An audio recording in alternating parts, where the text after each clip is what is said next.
Alo ពុកវាមិនអីនៅខាងនោះឯង ឯងអើយឆ្នាំនេះខ្ញុំទៅសុំកើតទេបើស្ថានភាពមួយថ្ងៃវាផុយស្រួយយ៉ាងហ្នឹងទោះវាត្រៀមទៅវាយយើងហ្មងហើយខាងតបយើងវិញត្រូវត្រៀមជើងព្រួល24ម៉ោងអត់អាចដកឃ្លាបានសោះហ្មង ពួកយើងណាសុំតែសន្តិភាពហេតុអីក៏ពួកអាចៅអស់ហ្នឹងចូលចិត្តឈ្លានពានទឹកដីពួកយើងម៉េះខ្ញុំដូចជាមិនយល់ទេណាឯង ឥឡូវប៉ុណ្ណឹងសិនចុះណាឯងចាំស្ថានភាពស្រួលបួលចាំខ្ញុំតាក់ទងទៅឯងទៀតណា ឯងកុំភ្លេចថែខ្លួនផងណាឯង បានហើយចា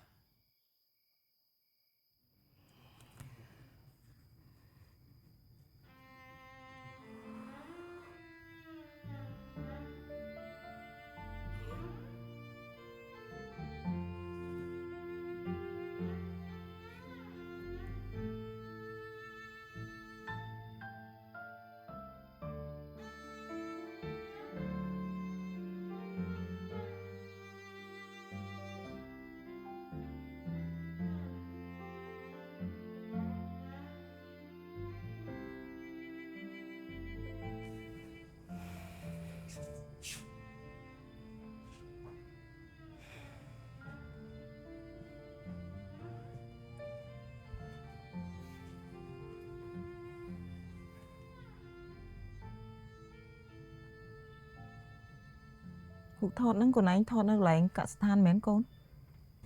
បានម៉ែពុកថតកូនពេលធ្វើជាអ្នកគ្រប់គ្រងគេនៅកម្មស្ថានជីដែរកូនឃើញមានបងប្អូនខ្មែរយើងធ្វើពលករនៅនឹងច្រើនណាស់ម៉ែ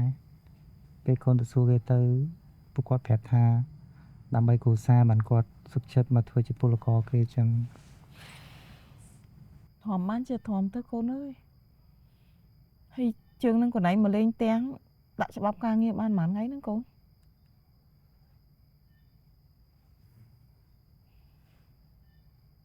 កូនពងចង់និយាយមួយម៉ែរឿងហ្នឹងដែរកូនប្រហែលជាអត់ចង់ទៅវិញទេម៉ែ